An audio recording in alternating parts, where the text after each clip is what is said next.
Yes. Hello. Yeah. Voice is clear, right? Yeah. So, hello everyone. Welcome to IELTS Academy. One second. Yeah. So ഇന്ന് നമ്മൾ discuss ചെയ്യാൻ പോകുന്നത് പൊതുവെ നമ്മൾ ക്ലാസ്സിൽ ഈ യൂണിറ്റ് വൈസുള്ള കാര്യങ്ങളാണ് ഡിസ്കസ് ചെയ്യാറുള്ളത് പൊതുവെ. പക്ഷെ ഇന്ന് നമ്മൾ ഡിസ്കസ് ചെയ്യാൻ പോകുന്നത് ഇനി നമ്മുടെ മുന്നിൽ ഓൾമോസ്റ്റ് അപ്രോക്സിമേറ്റ് ഒരു 90 ഡേയ്സ് നമ്മുടെ മുന്നിലുണ്ട് UGC നെറ്റ് എക്സാമിന് വേണ്ടിയിട്ട്. അപ്പൊ ഈ 90 ഡേയ്സ് കൊണ്ട് നമുക്ക് എങ്ങനെ പേപ്പർ 1 എങ്ങനെ പ്രിപ്പയർ ചെയ്യാം എന്നുള്ളതിനെ പറ്റിയിട്ടുള്ള ഒരു വീഡിയോ ആണ് ഞാൻ ഇന്ന് ചെയ്യാൻ പോകുന്നത്. ഓക്കെ. സോ ഈ ഒരു ഭാഗത്ത് നമ്മൾ പ്രധാനമായിട്ട് ഈ 90 ഡേയ്സ് കൊണ്ട് നമ്മൾ പിന്നെ കവർ ചെയ്യേണ്ട പ്രധാനപ്പെട്ട ടോപ്പിക്സ് ഏതൊക്കെയാണ്, അതുപോലെ തന്നെ നമ്മൾ ഇത് എങ്ങനെ ടൈം മാനേജ്മെന്റ് ചെയ്യണം, അതുപോലെ തന്നെ എന്തൊക്കെ കാര്യങ്ങൾ നിങ്ങൾ ചെയ്യാൻ പാടില്ല, ഓക്കെ, അതുപോലെ തന്നെ ഡിഫറെന്റ് സ്ട്രാറ്റജീസ് എന്തൊക്കെയാണ്. സോ ഇങ്ങനെ വളരെ കംപ്രഹെൻസീവ് ആയിട്ടുള്ള ഒരുപാട് കാര്യങ്ങൾ ഡിസ്കസ് ചെയ്യുന്നതായിരിക്കും. വീഡിയോ മുഴുവനായിട്ട് കാണുക. ലാസ്റ്റ് വരെ കണ്ടിട്ട് നിങ്ങൾക്ക് വീഡിയോ ഇഷ്ടമായിട്ടുണ്ടെങ്കിൽ മാത്രം ഒന്ന് ചാനൽ സബ്സ്ക്രൈബ് ചെയ്യാം. അതുപോലെ ഡെയിലി ഫ്രീ MCQസും അതുപോലെ തന്നെ മോക്ക് ടെസ്റ്റുകളൊക്കെ നമ്മൾ കംപ്ലീറ്റ്ലി ഫ്രീ ആയിട്ട് നമ്മുടെ വാട്സ്ആപ്പ് ഗ്രൂപ്പിൽ പ്രൊവൈഡ് ചെയ്യുന്നുണ്ട്. ഇതുവരെ ജോയിൻ ചെയ്യാത്ത ആളുകളാണ് നിങ്ങൾ എന്നുണ്ടെങ്കിൽ നമ്മുടെ ഡിസ്ക്രിപ്ഷൻ ബോക്സിൽ ലിങ്ക് കൊടുക്കുന്നുണ്ട്. നിങ്ങൾ ജസ്റ്റ് ഒന്ന് എന്ത് ചെയ്യാം, ജോയിൻ ചെയ്യാം. ഫൈൻ. സോ ഞാനപ്പോൾ ഈ ഒരു ടോപ്പിക്കിലേക്ക് വരാം. നമുക്ക് എങ്ങനെ ഈ 90 ഡേയ്സ് കൊണ്ട് കാര്യങ്ങൾ ക്രാക്ക് ചെയ്യുക എന്നുള്ളതാണ്. ഓക്കെ. സോ നമുക്കിവിടെ ജസ്റ്റ് ഏപ്രിൽ 1 മുതൽ ജൂൺ 30, റൈറ്റ്? അപ്പം ഇത്രയും, അതായത് ഓൾമോസ്റ്റ് അപ്രോക്സിമേറ്റ് ആണ്. എക്സാം ഡേറ്റ് വന്ന് നമുക്ക് മനസ്സിലാവുള്ളൂ. അപ്രോക്സിമേറ്റ് നമുക്ക് 90 ഡേയ്സ് നമ്മുടെ മുന്നിൽ കാണാം, റൈറ്റ്? 90 ഡേയ്സ് നമ്മുടെ മുന്നിൽ കാണാം. ഈ 90 ഡേയ്സ് കൊണ്ട് നമുക്ക് എങ്ങനെ പേപ്പർ 1 ക്രാക്ക് ചെയ്യാന്നുള്ളതാണ്. ഓക്കെ. സോ ഈ പേപ്പർ 1 ക്രാക്ക് ചെയ്യുന്ന കാര്യങ്ങളൊക്കെ അവിടെ നിൽക്കട്ടെ. നമുക്ക് ടോട്ടൽ എത്ര മാർക്ക് വേണം UGC നെറ്റ് ക്രാക്ക് ചെയ്യാൻ വേണ്ടിയിട്ട്? ഒരു JRF ലെവലിൽ തന്നെ നമ്മൾ എയിം ചെയ്യണം. അങ്ങനെയാണെങ്കിൽ മാത്രമേ നമുക്ക് അറ്റ്ലീസ്റ്റ് നെറ്റിംഗ് നമുക്ക് കിട്ടുള്ളൂ. ഓക്കെ. അത് നിങ്ങൾക്ക് എല്ലാവർക്കും അറിയാലോ. നിങ്ങൾ എപ്പോഴും പ്രിപ്പയർ ചെയ്യുന്ന സമയത്ത് ഒരിക്കലും നെറ്റിന്റെ സ്കോർ വെച്ച് നിങ്ങൾ എന്ത് ചെയ്യാൻ പാടില്ല, നിങ്ങൾ അതിനെ എന്താ പറയാ, പിന്നെ ഒരു എയിം വെക്കാൻ പാടില്ല. നിങ്ങൾ എപ്പോഴും എയിം സെറ്റ് ചെയ്യുന്ന സമയത്ത് JRFന്റെ സ്കോർ എപ്പോൾ നിങ്ങളുടെ മുന്നിലേക്ക് കാണുക എന്നുള്ളതാണ്. ഓക്കെ. ഇപ്പൊ JRFന്റെ മുന്നിൽ JRF സ്കോറിന്റെ ഒരു ഒബ്ജക്റ്റീവ് വെച്ച് നിങ്ങൾ പഠിക്കുകയാണെന്നുണ്ടെങ്കിൽ നിങ്ങൾക്ക് എന്തായാലും ഈ സെറ്റ് നെറ്റ് ക്രാക്ക് ചെയ്യാൻ പറ്റുന്നതാണ്. ഓക്കെ. കട്ട് ഓഫിന്റെ കാര്യങ്ങളൊക്കെ ഞാൻ ഓൾറെഡി വേറൊരു വീഡിയോ ചെയ്തിട്ടുണ്ട് കേട്ടോ. എല്ലാ സബ്ജക്റ്റിനും കട്ട് ഓഫിന്റെ കാര്യങ്ങളൊക്കെ ഞാൻ ഒരു വീഡിയോ ചെയ്തിട്ടുണ്ട്. ഞാൻ ജസ്റ്റ് ഇതിന്റെ കൂടെ ഞാൻ ആഡ് ചെയ്യുന്നതായിരിക്കും. ഓക്കെ. സോ നമുക്കിപ്പം ഓൾമോസ്റ്റ് ഒരു ആവറേജ് ഓൺ ആൻ ആവറേജ് നമുക്ക് ടോട്ടൽ 200 മാർക്സ് നമുക്ക് വേണം, റൈറ്റ്? ടോട്ടൽ 200 മാർക്സ് നമുക്ക് വേണം. അത് ഉണ്ടെങ്കിൽ നമുക്ക് എന്താണ് ഈസി ആയിട്ട് ഒരു JRFനെ അടുപ്പിച്ച് നമുക്ക് എന്ത് ചെയ്യാൻ പറ്റും, ആ ഒരു സ്കോർ കൊണ്ട് നമുക്ക് ക്രാക്ക് ചെയ്യാൻ പറ്റും. ഓക്കെ. അപ്പൊ ഈ 200 മാർക്സ് എന്ന് പറയുന്ന സമയത്ത് നമ്മൾ രണ്ടായി ഡിവൈഡ് ചെയ്യണം, റൈറ്റ്? അവിടെ പേപ്പർ 1 ഉണ്ട്, അതുപോലെ പേപ്പർ 2 ഉണ്ട്, റൈറ്റ്? അപ്പോ പേപ്പർ 1ൽ നമ്മള് മിനിമം ഓഫ് മിനിമം നമ്മൾ എന്ത് ചെയ്യണം, അറ്റ്ലീസ്റ്റ് 30 ക്വസ്റ്റ്യൻസ് എങ്കിലും നമ്മുടെ എന്തായിരിക്കണം, കറക്റ്റ് ആയിരിക്കണം. ഓക്കെ. അറ്റ്ലീസ്റ്റ് 30 ക്വസ്റ്റ്യൻസ് കറക്റ്റ് ആയാൽ മാത്രം നമുക്ക് ഇവിടുന്ന് അറ്റ്ലീസ്റ്റ് ഒരു 60 മാർക്സ് എങ്കിൽ നമുക്ക് എന്ത് ചെയ്യാൻ പറ്റുള്ളൂ, ഇവിടുന്ന് ക്യാച്ച് ചെയ്യാൻ പറ്റുള്ളൂ. ഓക്കെ. അതേ സമയത്ത് പേപ്പർ 2 എന്തായിരിക്കണം, അവിടെ നിങ്ങൾ മിനിമം 70 ക്വസ്റ്റ്യൻസ് നിങ്ങൾ എന്ത് ചെയ്യണം, അവിടെ ശരിയാകുന്ന രീതിയിൽ നിങ്ങൾ എന്ത് ചെയ്യണം, കൃത്യമായിട്ട് പ്രിപ്പയർ ചെയ്യണം, റൈറ്റ്? അപ്പൊ അവിടെ നമുക്ക് ഓൾമോസ്റ്റ് ഒരു 140 മാർക്സ്. ഓക്കെ. അങ്ങനെ ഇത് രണ്ടും സം ചെയ്ത് നമുക്ക് എത്ര കിട്ടും, 200 മാർക്സ് നമുക്ക് ടോട്ടൽ കിട്ടും. ഓക്കെ. 200 മാർക്സ് നമുക്ക് കിട്ടും. അപ്പോ ഇതാണ് നിങ്ങൾ ഫസ്റ്റ് സെറ്റ് ചെയ്യേണ്ട ഒരു സ്കോർ ഒബ്ജക്റ്റീവ് എന്നുള്ളത്. ഫസ്റ്റ് നിങ്ങൾ ഇത്ര സ്കോർ എനിക്ക് കിട്ടണം എന്ന് നിങ്ങൾ ആദ്യമേ എന്ത് ചെയ്യുക, നിങ്ങൾ കൃത്യമായിട്ട് പ്രിപ്പയർ ചെയ്യുക. ഓക്കെ. അത് നിങ്ങൾ പേപ്പർ 1 അറ്റ്ലീസ്റ്റ് ഒരു 30 ക്വസ്റ്റ്യൻസ് ശരിയാവണം. അതേസമയത്ത് പേപ്പർ 2 എന്താണ്, ഓൾമോസ്റ്റ് ഒരു 70 ക്വസ്റ്റ്യൻസ് മിനിമം എന്ത് ചെയ്യണം, നിങ്ങൾക്ക് ശരിയാണ്. ഓക്കെ. അപ്പൊ പേപ്പർ 2 സംബന്ധിച്ചിടത്തോളം നമുക്ക് എല്ലാവർക്കും പേപ്പർ 2 ഒരു കുറച്ചും കൂടി കോൺഫിഡൻസ് ഉണ്ടാവും കമ്പാരിറ്റീവ്ലി പേപ്പർ 1. ബിക്കോസ് നമ്മൾ പിന്നെ ഡിഗ്രി മുതൽ പഠിച്ചു വരുന്ന സബ്ജക്റ്റ് ആയിരിക്കും, അല്ലെങ്കിൽ PG മുതൽ പഠിച്ചു വരുന്ന സബ്ജക്റ്റ് ആയിരിക്കും, നമുക്ക് ഭയങ്കര റിലേറ്റഡ് ആയിട്ടുള്ള സബ്ജക്റ്റ് ആണ്. അതുകൊണ്ട് തന്നെ നമുക്ക് അവിടെ ഒരു ബേസ് ഇല്ലാത്തതിന്റെ പ്രശ്നമില്ല. പക്ഷെ പേപ്പർ 1 അങ്ങനെയല്ല.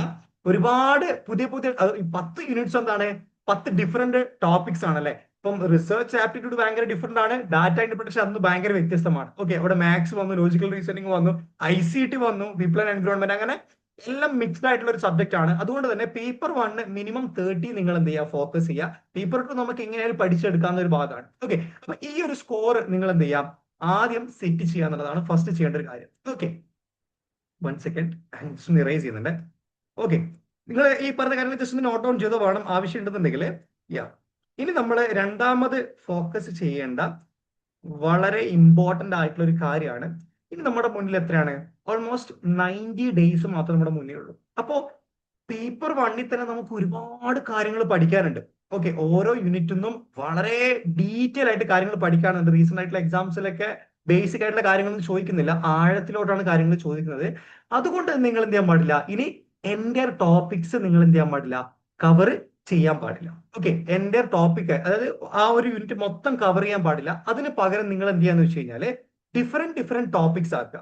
ഓക്കെ, ഫോർ എക്സാമ്പിൾ, അതായത് ഇപ്പം റിസർച്ച് ആപ്റ്റിറ്റ്യൂഡ്, അതിൽ നിങ്ങൾ മൊത്തം പഠിക്കുന്നതിന് പകരം നിങ്ങൾ എന്ത് ചെയ്യുക, അവിടെ സ്വയംപ്രഭ. ഓക്കെ, സ്വയംപ്രഭ അങ്ങനെ ഇതൊരു ടോപ്പിക്കാണ്. അതേ സമയത്ത് ഇപ്പം ടീച്ചിങ് ആപ്റ്റിറ്റ്യൂഡ് ആണെന്നുണ്ടെങ്കിൽ ലേണിംഗ് തിയറീസ്. ഓക്കെ, ഇങ്ങനെ നിങ്ങൾ എന്ത് ചെയ്യുക, ഓരോ ടോപ്പിക് വൈസ് സെക്ഷൻ ആക്കുക. എൻ്റെ സിലബസ് പഠിക്കാതെ ഓരോ ടോപ്പിക്സും, വളരെ ഇമ്പോർട്ടന്റ് ആയിട്ടുള്ള ടോപ്പിക്സ് ഏതൊക്കെയാണ് അതിനെ എടുത്ത് എഴുതിയിട്ട് അത് ഫോക്കസ് ചെയ്ത് പഠിക്കുക എന്നുള്ളതാണ്. ഓക്കെ, ഇങ്ങനെ നിങ്ങൾ പേപ്പർ 1 മിനിമം 100 ടോപ്പിക്സ് ഇതേപോലെ നിങ്ങൾ എന്ത് ചെയ്യണം, സെറ്റ് ചെയ്യണം. അതിന് 10 യൂണിറ്റ്സിൽ നിന്ന് 10 ടോപ്പിക്സ് എന്ന് ഞാൻ പറയില്ല, ബിക്കോസ് ഇപ്പൊ റീഡിംഗ് കംപ്രഹെൻഷൻ ഒക്കെ ആണെന്നുണ്ടെങ്കിൽ അവിടെ നമുക്ക് 10 ടോപ്പിക്സ് ഒന്നും എടുക്കാനില്ല. അത് നിങ്ങൾക്ക് എന്താണ്, നിങ്ങളുടെ പേഴ്സണലൈസ്ഡ് ആയിട്ട് നിങ്ങൾക്ക് എന്ത് ചെയ്യാൻ പറ്റും, അത് ആ രീതിയിൽ ക്ലസ്റ്റർ ആക്കി മാറ്റി വെക്കാൻ പറ്റും. ഓക്കെ, ഇപ്പം നിങ്ങൾക്ക് ഇപ്പൊ ഞാനിപ്പോ ഓൾറെഡി ചെയ്ത എല്ലാ വീഡിയോസും, ഇപ്പൊ ടീച്ചിങ് ആപ്റ്റിറ്റ്യൂഡ് ആയിക്കോട്ടെ, റിസർച്ച് ആപ്റ്റിറ്റ്യൂഡ് ആയിക്കോട്ടെ, ഇത് ചെയ്ത എല്ലാ വീഡിയോസും ഞാൻ ഇതേപോലെ ടോപ്പിക് വൈസ് ആണ് വീഡിയോ ചെയ്തിട്ടുള്ളത്. നിങ്ങൾ കണ്ടാൽ മനസ്സിലാവും, ഞാനൊരു മാരത്തോൺ പോലെ ചെയ്തിട്ടില്ല. എല്ലാ ടോപ്പിക്കിനും ഡിഫറെന്റ് വീഡിയോ ആണ്. ഞാൻ അങ്ങനെ ചെയ്യാനുള്ള പ്രധാനപ്പെട്ട കാരണം എന്താണെന്ന് വെച്ച് കഴിഞ്ഞാല് ആ രീതിയിൽ നെറ്റ് പ്രിപ്പയർ ചെയ്യണം എന്നാണ് എൻ്റെ ഒരു പേഴ്സണൽ അഭിപ്രായം. ബിക്കോസ് എന്താണെന്ന് വെച്ച് കഴിഞ്ഞാല് നിങ്ങൾ സ്വയംപ്രഭ ചെയ്യുന്നു, അതിന്റെ വീഡിയോ കാണുന്നു, അതിനെപ്പറ്റി പഠിക്കുന്നു, നിങ്ങൾ അഡീഷണൽ നോട്ട്സ് അതിന് പ്രിപ്പയർ ചെയ്യുന്നു, അതിന്റെ MCQs നിങ്ങൾ ചെയ്യാണ്. അപ്പൊ നിങ്ങൾക്ക് ആ ഒരു ടോപ്പിക് സെറ്റ് ആണ്. അങ്ങനെ നിങ്ങൾ ഒരു എൻറ്റയർ യൂണിറ്റിൽ നിന്ന് 10 യൂണിറ്റ്സ് നിങ്ങൾ പഠിക്കാൻ, ടോപ്പിക്സ് പഠിക്കുകയാണെന്നുണ്ടെങ്കിൽ എന്താണ്, ആ ഒരു എൻറ്റയർ ഭാഗം ഫുൾ സെറ്റ് ആയിരിക്കും. ഓക്കെ, അതുകൊണ്ട് തന്നെ ഇനി എക്സാം അടുപ്പിച്ചത് കൊണ്ട് തന്നെ നിങ്ങൾ പേപ്പർ 1 നിന്ന് അറ്റ്ലീസ്റ്റ് ഇതുപോലെ 100 ടോപ്പിക്സുകൾ നിങ്ങൾ എന്ത് ചെയ്യുക, നിങ്ങൾ എടുത്ത് വെച്ചിട്ട് ആ കാര്യങ്ങൾ ഫോക്കസ് ചെയ്ത് പഠിക്കുക എന്നുള്ളതാണ് എൻ്റെ സിലബസ് പഠിക്കുന്ന സമയം. ഓക്കെ, പേപ്പർ 1 അറ്റ്ലീസ്റ്റ് 100 ടോപ്പിക്സ് ഉണ്ടാക്കുക. അതേ സ്ട്രാറ്റജി നിങ്ങൾക്ക് എന്ത് ചെയ്യാൻ പറ്റും, പേപ്പർ 2 സെറ്റ് ചെയ്യാൻ പറ്റും. പേപ്പർ 2 ഇതേപോലെ തന്നെ നിങ്ങൾക്ക് ചിലപ്പോൾ ഒരുപാട് കാര്യങ്ങൾ ഇനി പഠിക്കാനുണ്ടാവും. അപ്പം അങ്ങനെ എല്ലാ സിലബസും പഠിക്കുന്നതിന് പകരം അതിനെ ഓരോ ക്ലസ്റ്റർ ഓഫ് ടോപ്പിക്സ് ആക്കുക. ആ ഓരോ ടോപ്പിക്സ് നിങ്ങൾ പഠിക്കുക. അപ്പൊ പേപ്പർ 2 നിങ്ങൾ അറ്റ്ലീസ്റ്റ് പേപ്പർ 1 പോലെയല്ല, അറ്റ്ലീസ്റ്റ് മിനിമം 200 ടോപ്പിക്സ് നിങ്ങൾ എന്ത് ചെയ്യണം, ആ ഒരു ഭാഗത്ത് പ്രിപ്പയർ ചെയ്യേണ്ടത്. ഓക്കെ, ഈ ഒരു കോൺസെപ്റ്റ് ക്ലിയർ ആണല്ലോ, എന്താ സംഭവം നിങ്ങൾക്ക് മനസ്സിലായല്ലോ. ഓക്കെ, ഓരോ ഭാഗങ്ങൾ എടുത്ത് പഠിക്കാനുള്ളതാണ്. ഇതാണ് നിങ്ങൾക്ക് ചെയ്യാൻ പറ്റുന്ന രണ്ടാമത്തെ ഒരു സ്ട്രാറ്റജി എന്ന് പറയുന്നത്. ഫൈൻ, ഞാൻ മൂന്നാമത്തെ കാര്യം ജസ്റ്റ് ഒന്ന് പറഞ്ഞുതരാം. ഒരു സെക്കൻഡേ.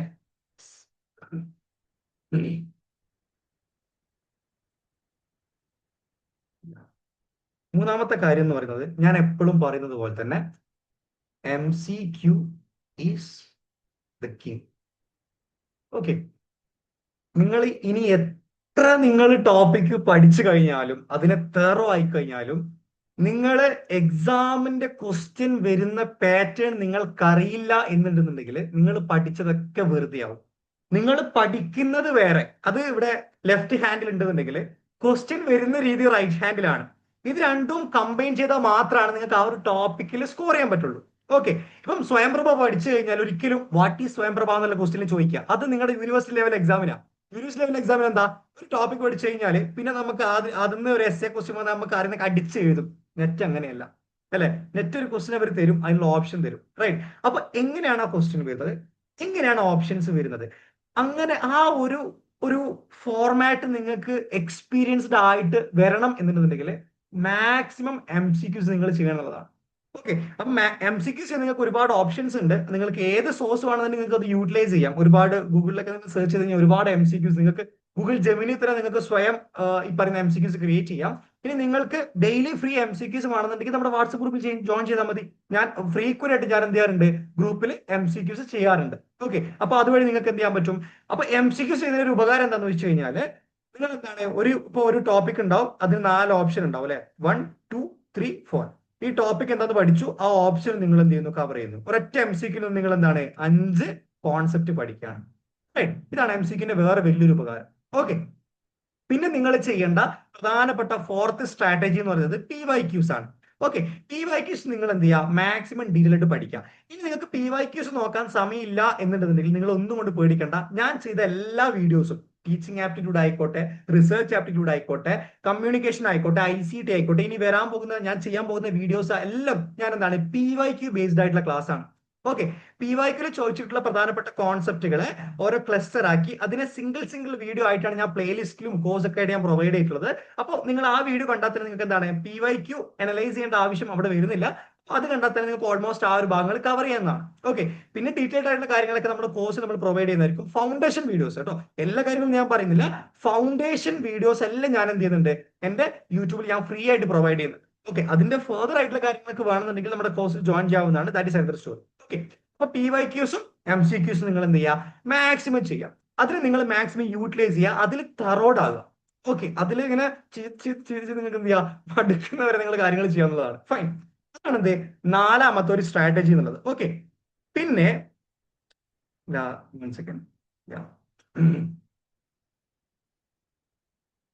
ഫിഫ്ത്ത് വൺ അല്ലെ.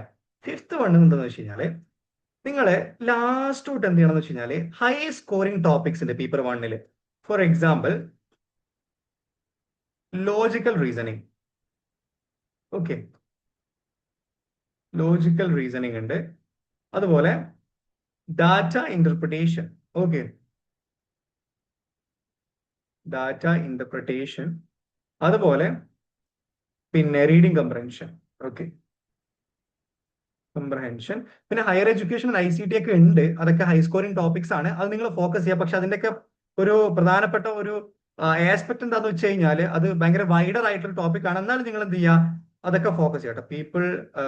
ഹയർ എഡ്യൂക്കേഷൻ ആണ്, ഹയർ എഡ്യൂക്കേഷൻ ഉണ്ട്, പിന്നെ അതിന്റെ കൂടെ തന്നെ പിന്നെ ICT. ഓക്കെ, ഇതൊക്കെ എന്താണ് ഹൈ സ്കോറിംഗ് ആയിട്ടുള്ള ടോപ്പിക്സ് ആണ്. നല്ല സ്കോർ ഈ ഒരു ഭാഗത്ത് നിങ്ങൾക്ക് എന്ത് ചെയ്യാൻ പറ്റും, ഈ ഒരു ഭാഗത്ത് നിങ്ങൾക്ക് കിട്ടാൻ സാധ്യതയുണ്ട്. പക്ഷെ ഈ രണ്ട് ടോപ്പിക്സ് ഭയങ്കര വാസ്റ്റ് ആണ്.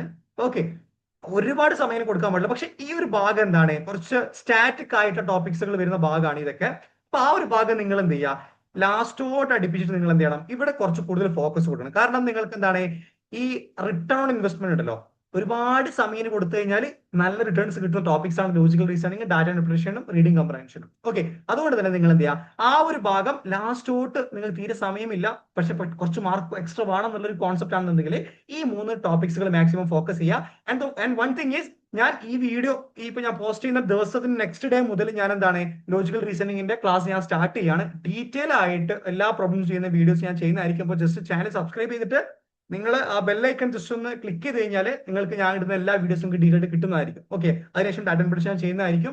അങ്ങനെ ഡീറ്റെയിൽ ആയിട്ട് ഞാൻ ഈ പറയുന്ന ഈ പ്രധാനപ്പെട്ട 3 ടോപ്പിക്സ് ഞാൻ വരുന്ന ദിവസങ്ങളിൽ ചെയ്യുന്നതായിരിക്കും. Okay, fine. അപ്പൊ ഈ ഹൈ സ്കോറിംഗ് ടോപ്പിക്സുകൾ നിങ്ങൾ എന്ത് ചെയ്യുക, പ്രധാനമായിട്ട് ഈ ഒരു ഭാഗത്ത് ഫോക്കസ് ചെയ്യുന്നതാണ്. ഓക്കെ, നെക്സ്റ്റ് വരുന്ന ഒരു കാര്യമാണ് ഡോണ്ട് ഡു. ഓക്കെ, ഇനി നിങ്ങൾ ചെയ്യരുത്, ഈ ഞാൻ പറയാൻ പോകുന്ന കാര്യങ്ങൾ നിങ്ങൾ എന്ത് ചെയ്യാൻ പാടില്ല, ഇനി ചെയ്യരുത്. ഓക്കെ, ഫസ്റ്റ് വൺ എന്താ അറിയോ, over source. Don't over source എന്ന് പറയുമ്പോൾ എന്താണെന്ന് വെച്ച് കഴിഞ്ഞാൽ ഏതെങ്കിലും ഒരു സോഴ്സ് നിങ്ങൾ ഫിക്സ് ചെയ്യാം. അത് ഏത്, ഞാൻ എപ്പോൾ പറയുന്ന കാര്യമാണ്, നിങ്ങൾ ഏത് കോഴ്സ് ആണെന്നുണ്ടെങ്കിൽ, ഞാനിപ്പം ചിലപ്പോൾ എന്നേക്കാൾ അടിപൊളിയായിട്ട് പഠിപ്പിക്കുന്ന ഒരുപാട് ചാനൽസ് ഉണ്ട്, ഒരുപാട് അക്കാഡമീസ് ഉണ്ട്. അവിടെ ഏതാണെന്നുണ്ടെങ്കിൽ നിങ്ങൾ എന്ത് ചെയ്യുക, അതിൽ സ്റ്റിക്ക് ആയിട്ട് നിൽക്കുക. ഓക്കെ, ഇപ്പം പല പല ക്ലാസ്സുകൾ രീതിയിൽ നിങ്ങൾ കേൾക്കുകയാണെന്നുണ്ടെങ്കിൽ ഓരോ അക്കാഡമിയുടെയും അല്ലെങ്കിൽ ഓരോ കോഴ്സിന്റെയും ടീച്ചിങ് സ്ട്രാറ്റജി ഭയങ്കര ഡിഫറെന്റ് ആയിരിക്കും. അപ്പൊ നിങ്ങൾക്ക് ഭയങ്കര കൺഫ്യൂസിങ് ആവും ചെയ്യും, നിങ്ങളുടെ കോഗ്നിറ്റീവ് ഓവർലോഡ്. ഓക്കെ, അപ്പൊ അങ്ങനെ നിൽക്കാതെ ഏതെങ്കിലും ഒരു സോഴ്സ് നിങ്ങൾ എന്ത് ചെയ്യുക, അവിടെ ഫിക്സ് ചെയ്തിട്ട് അത് മാത്രം സോഴ്സ് ചെയ്ത് പഠിക്കുക എന്നുള്ളതാണ് ഫസ്റ്റ് ചെയ്യേണ്ട ഒരു കാര്യം. Don't over source. ഓക്കെ, ഇവിടെ നിങ്ങൾക്ക് ഇനി ഓവർ സോഴ്സ് ആക്സെപ്റ്റബിൾ ആയിട്ടുള്ള രീതി ഏതൊക്കെയാണെന്ന് അറിയോ, അല്ലെങ്കിൽ ഈ ഭാഗങ്ങളെ MCQs ഒക്കെ ചെയ്യുകയാണെന്നുണ്ടെങ്കിൽ നിങ്ങൾക്ക് എല്ലാ സോഴ്സും യൂസ് ചെയ്യാം, ഫ്രീ ആയിട്ട് കിട്ടുന്ന ഒന്നും വിടണ്ട. ഓക്കെ, നമ്മുടെ മലയാളീസിന്റെ തനി സ്വഭാവം നിങ്ങൾ പുറത്തെടുക്കുക. ഓക്കെ, MCQസും PYQസും എവിടെയൊക്കെ കിട്ടുമോ അതൊക്കെ നിങ്ങൾ മാക്സിമം എന്ത് ചെയ്യുക, എടുത്തിട്ട് നോട്ട് ഡൗൺ ചെയ്യുക. കാരണം അത് എവിടുന്നാണെന്ന് നിങ്ങൾക്ക് ഹെൽപ്ഫുൾ ആണ്. അണ്ടർസ്റ്റുഡ്. പക്ഷെ വീഡിയോസും ക്ലാസ്സുകൾ, ഓക്കെ, അതുപോലെ തന്നെ നോട്ട്സുകളൊക്കെ നിങ്ങൾ എന്ത് ചെയ്യുക, ഒരു സോഴ്സ് മാത്രം എന്ത് ചെയ്യുക, ഡിപ്പെൻഡ് ചെയ്യാന്നുള്ളതാണ്. ഓക്കെ, പിന്നെ വരുന്ന രണ്ടാമത്തെ ഒരു കാര്യമാണ് എന്ത്, ഡോണ്ട് ഓവർ റീഡ്. ഓക്കെ, ഇനി എന്ത് ചെയ്യാൻ പാടില്ല, നിങ്ങൾ ഓവറായിട്ട് കാര്യങ്ങൾ വായിക്കാൻ പാടില്ല. ഓക്കെ, അതായത് ഒരുപാട് കാര്യങ്ങൾ നിങ്ങൾ ഈ അവസാന ഘട്ടത്തിൽ വായിക്കാൻ പാടില്ല. ഞാൻ നേരത്തെ പറഞ്ഞതുപോലെ തന്നെ നിങ്ങൾ ഉണ്ടാക്കിയെടുക്കുന്ന 100 ടോപ്പിക്സ്, പേപ്പർ 1 100 ടോപ്പിക്സ് ആണ്. ആ 100 ടോപ്പിക്സ് ഏതൊക്കെയാണോ അത് മാത്രം നിങ്ങൾ എന്ത് ചെയ്യാം, വായിക്കാം. എല്ലാം ഒരുമിച്ച് വായിക്കുകയാണെന്നുണ്ടെങ്കിൽ ചിലപ്പോൾ എന്ത് ചെയ്യില്ല, 2 തോണി കാലിട്ട പോലെ ഒന്നും ഉണ്ടാവില്ല കയ്യിൽ. അതേ സമയത്ത് ഒന്നിൽ മാത്രം നിങ്ങൾ സ്പെഷ്യലൈസ്ഡ് ആണെന്നുണ്ടെങ്കിൽ ആ ഒരു ഭാഗം ക്ലിയർ ആയിട്ട് നിങ്ങൾക്ക് സെറ്റ് ആയിട്ട് കാര്യങ്ങൾ ക്ലിയർ ചെയ്യാൻ പറ്റുന്നതാണ്. ഓക്കെ, പിന്നെ എന്താണ്, don't miss MCQ, don't miss mock ടെസ്റ്റുകൾ. ഓക്കെ, പിന്നെ വരുന്നതാണ് എന്ത്, മോക്ക് ടെസ്റ്റ്. ഇതാണ് പ്രധാനപ്പെട്ട വേറൊരു കാര്യം. നിങ്ങളൊരു ഒരു ടോപ്പിക് പഠിക്കുന്നു, അതിന്റെ MCQs ചെയ്യുന്നു, PYQs ചെയ്യുന്നു, എല്ലാം ചെയ്ത് കഴിഞ്ഞിട്ട് നിങ്ങൾ ലാസ്റ്റ് എന്ത് ചെയ്യണം, അതിന്റെ മോക്ക് ടെസ്റ്റ് നിങ്ങൾ എന്ത് ചെയ്യണം, എടുക്കണം. ഒരു മോക്ക് ടെസ്റ്റ് എന്ന് പറയുമ്പോൾ UGC നെറ്റിൽ എന്താണ് പല പല ടൈപ്പ് ഓഫ് ക്വസ്റ്റ്യൻസ് ഉണ്ടാവും അല്ലെ. അസേഷൻ റീസണിംഗ് ഉണ്ടാവും, മാച്ച് ദ ഫോളോയിങ് ഉണ്ടാവും, ഓക്കെ, ഡയറക്റ്റ് വരുന്ന ക്വസ്റ്റ്യൻസ് ഉണ്ടാവും, ഓക്കെ, ലോജിക്കൽ കണക്ഷൻ ക്വസ്റ്റ്യൻസ് ഉണ്ടാവും. അങ്ങനെ എല്ലാ ടൈപ്പ് ഓഫ് ക്വസ്റ്റ്യൻസ് നിങ്ങൾ ഫെമിലിയർ ആവാനും വേണ്ടി നിങ്ങൾ എന്ത് ചെയ്യുക, മോക്ക് ടെസ്റ്റുകൾ മാക്സിമം എടുക്കുക. ഇനി ഇതേപോലെ തന്നെ മോക്ക് ടെസ്റ്റ് എന്താണ് നമ്മുടെ ഗ്രൂപ്പിൽ every twice in a week, okay, 2 ആഴ്ചയിൽ ഒരു തവണ ഞാൻ പൊതുവെ മോക്ക് ടെസ്റ്റ് ഷെയർ ചെയ്യാറുണ്ട്. അപ്പോൾ നിങ്ങൾക്ക് അത് നമ്മുടെ ഗ്രൂപ്പിൽ എന്താണ് നിങ്ങൾക്ക് ആക്സസ് ചെയ്യാൻ പറ്റുന്നതാണ്.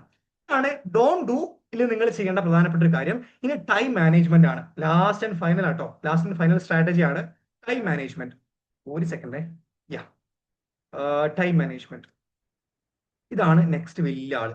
ഇവിടെ എന്താ പ്രശ്നം എന്ന് വെച്ച് കഴിഞ്ഞാല് 2 ടൈം മാനേജ്മെന്റ് സെറ്റ് ചെയ്യണം. ഒന്നെന്താണ് ജോലി ചെയ്യുന്ന ആളുകൾ, ഓക്കെ, പിന്നെന്താണ് ഇതിന് മാത്രം ഫോക്കസ് ചെയ്യുന്ന ആള്, ഓക്കെ, പേപ്പർ 1 മാത്രമായിട്ട് ഒക്കെ മാറ്റി നിർത്തിയിരിക്കുന്ന ആളുകളുണ്ട്. അതേസമയത്ത് ജോബ്, അത് നമ്മൾ രണ്ടാൾ കൺസിഡർ ചെയ്യണം അല്ലെ. രണ്ടാൾക്കും അല്ലെങ്കിൽ ഈ 2 തരത്തിലുള്ള ആളുകൾക്കും കൺസിഡർ ചെയ്യുന്ന ഒരു ടൈം സ്ട്രാറ്റജിയാണ്. ജോബ് ചെയ്യുന്ന ആളുകളാണെന്നുണ്ടെങ്കിൽ നിങ്ങൾ മിനിമം, അതിലൊരു വിട്ടുവീഴ്ചയില്ല, മിനിമം ഇനി മുതൽ 5 hours നിങ്ങൾ ഇരിക്കണം.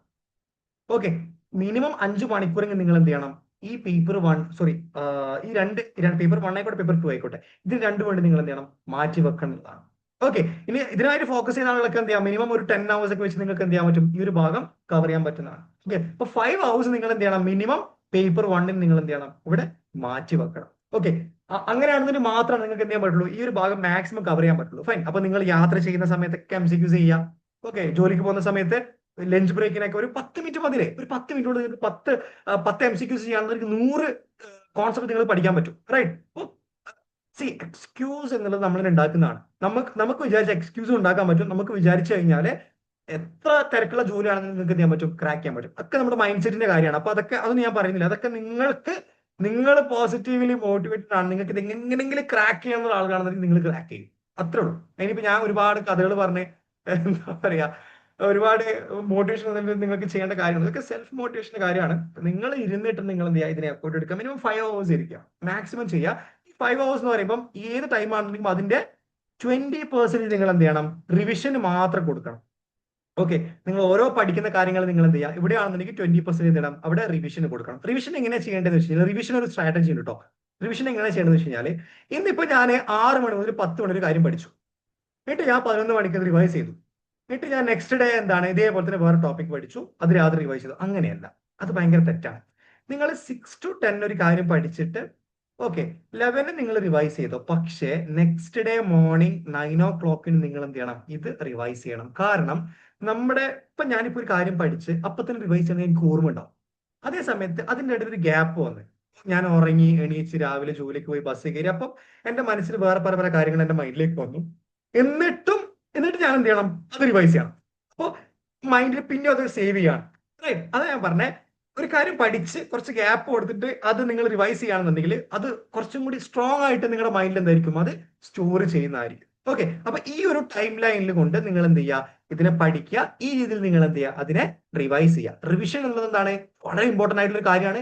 നിങ്ങൾ എത്ര പഠിച്ചു കഴിഞ്ഞാലും ലാസ്റ്റ് ഒരു ജൂൺ 1 മുതൽ നിങ്ങൾ എന്ത് ചെയ്യണം, റിവിഷന് മാത്രമായിട്ട് നിങ്ങൾ മാറ്റി വെക്കണം. ഓക്കെ, ജൂൺ 1 മുതൽ എന്താണ് കംപ്ലീറ്റ്ലി റിവിഷനാണ്. ഫൈൻ. അപ്പം ആ രീതിയിൽ നിങ്ങൾ എന്ത് ചെയ്യണം, അതിനു മുന്നേ കാര്യങ്ങളൊക്കെ നിങ്ങൾ മാക്സിമം എന്ത് ചെയ്യണം, പഠിച്ച് സെറ്റ് ആയിട്ട് നിങ്ങൾ അവിടെ ഇരിക്കണം. ഓക്കെ, ഇതാണ് നമ്മുടെ ഈ 90 days സ്ട്രാറ്റജിയിൽ എനിക്ക് ഡിസ്കസ് ചെയ്യാനുള്ള പ്രധാനപ്പെട്ട സ്ട്രാറ്റജീസ്. അപ്പോ ലാസ്റ്റ് പറയുന്ന ഒരു കാര്യം എന്ന് വെച്ച് കഴിഞ്ഞാൽ, നിങ്ങൾ സെൽഫ് മോട്ടിവേറ്റഡ് ആകുക. ആരും നിങ്ങളെ മോട്ടിവേറ്റ് ചെയ്യാനുള്ള സിറ്റുവേഷൻ ആക്കരുത്. ഓക്കെ, നിങ്ങൾ സ്വയം നിങ്ങളെ തന്നെ പറഞ്ഞ് കാര്യങ്ങൾ മനസ്സിലാക്കുക, ഇതിന്റെ റിയാലിറ്റി പറഞ്ഞ് പഠിപ്പിക്കുക, നല്ല രീതിയിൽ പ്രിപ്പയർ ചെയ്യുക. ഫോൾസ് ഹോപ്പിൽ ചെന്ന് ചാടരുത്. അതായത് അത്ര ഈസി അല്ല കിട്ടാനും വേണ്ടി, പണ്ടത്തെ അത്ര ഈസി അല്ല. കുറച്ച് എഫേർട്ട് നിങ്ങൾ എക്സ്ട്രാ എടുക്കേണ്ടതുണ്ട് എന്ന് കരുതി കിട്ടായികയില്ല. ഒരുപാട് പേര് കിട്ടുന്നുണ്ട്. അപ്പൊ നിങ്ങൾ എന്ത് ചെയ്യുക, ഒരുപാട് ഈസി ആണെന്ന് ചിന്തിക്കരുത്, ഒരുപാട് ടഫ് എന്ന് ചിന്തിക്കരുത്. ഒരു സീരിയസ്നെസ് എപ്പോൾ നിങ്ങളുടെ ലൈഫിൽ, ഒരു ഡെയിലി ലൈഫിൽ നിങ്ങൾക്ക് ഈ നെറ്റ് എക്സാമിനെ പറ്റി നിങ്ങൾക്ക് ഉണ്ടാവേണ്ടതുണ്ട്. ഡെയിലി നിങ്ങൾ യാത്ര ചെയ്യുമ്പോൾ, നിങ്ങളുടെ ലഞ്ച് ബ്രേക്കിന്, നിങ്ങൾ രാത്രി ഉറങ്ങുന്നതിന് മുന്നേ ഒക്കെ എന്ത് ചെയ്യുക, കുറച്ച് MCQs ചെയ്യുക, കുറച്ച് കോൺസെപ്റ്റുകൾ പഠിക്കുക. ഞാൻ നേരത്തെ പറഞ്ഞ പോലെ തന്നെ ടോപ്പിക്സുകൾ ഉണ്ടാക്കിയിട്ട് ഓരോ ടോപ്പിക്സ് ജസ്റ്റ് ഒന്ന് റിവൈസ് ചെയ്യുക. അങ്ങനെ നിങ്ങളുടെ ഡെയിലി ലൈഫിൽ ഇതിനെ കൊണ്ടുവന്നു കഴിഞ്ഞാൽ ഈസി ആയിട്ട് 90 days കൊണ്ട് നിങ്ങൾക്ക് എന്ത് ചെയ്യാൻ പറ്റും, വളരെ കൂളായിട്ട് നെറ്റ് ക്രാക്ക് ചെയ്യാൻ പറ്റും. ഓക്കെ, അപ്പൊ ഇതൊക്കെയാണ് വീഡിയോ ഡിസ്കസ് ചെയ്യാനുള്ളത്. Logical reasoning, data interpretation, reading comprehensions ഒക്കെ ഞാൻ വരുന്ന നെക്സ്റ്റ് ഡേയ്സിൽ ഞാൻ വീഡിയോസ് അപ്ലോഡ് ചെയ്യുന്നതായിരിക്കും. ഒക്കെ എക്സസ് ചെയ്യണമെന്നുണ്ടെങ്കിൽ ജസ്റ്റ് ചാനൽ ഒന്ന് സബ്സ്ക്രൈബ് ചെയ്യുക. അതുപോലെ നമ്മുടെ വാട്സപ്പ് ഗ്രൂപ്പിൽ ജോയിൻ ചെയ്ത് കഴിഞ്ഞാൽ നിങ്ങൾക്ക് ഒരുപാട് ബെനിഫിറ്റ്സ് നിങ്ങൾക്ക് അതിൽ നിന്ന് കിട്ടാനുണ്ട്. അതുകൊണ്ട് തന്നെ നിങ്ങൾ എന്ത് ചെയ്യുക, നമ്മുടെ വാട്സപ്പ് ഗ്രൂപ്പിൽ ജോയിൻ ചെയ്യുക. Yeah, so that's all about today's session. So will see on the next session. Till then, bye and thanks everyone.